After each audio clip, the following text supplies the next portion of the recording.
Salve a tutti e bentornati su Soluzioni PC. Oggi andremo a vedere un nuovo metodo per installare Windows 11 senza account Microsoft. L'anno scorso, se vi ricordate, vi ho portato un metodo abbastanza semplice per saltare la richiesta della creazione dell'account Microsoft. Oggi vi porterò un nuovo metodo aggiornato ancora più semplice per installare rapidamente Windows 11 senza dover fare quel maledetto account Microsoft. Una volta fatta l'installazione di Windows, ci sarà la classica configurazione al primo avvio ed è qui che ci chiederà un account Microsoft o di crearne uno nuovo.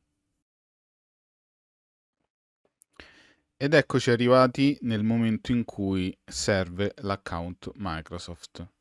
Quello che dobbiamo fare in questo momento è aprire il prompt dei comandi con Shift F10. Ci si aprirà il prompt dei comandi e qui dovremmo semplicemente digitare start ms-cxh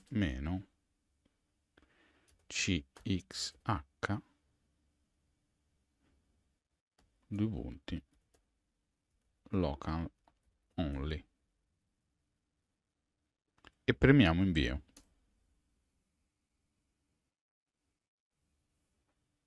Partirà la configurazione di un account locale in Microsoft.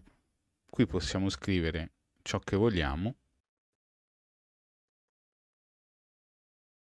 premere invio ed ecco qui che abbiamo bypassato la richiesta dell'account in modo semplice e veloce.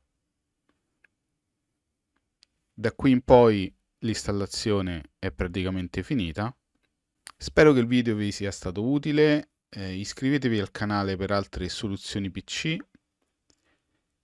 e scrivete pure nei commenti se avete dubbi o altre soluzioni simili. Per oggi è tutto, ci vediamo al prossimo video. Ciao!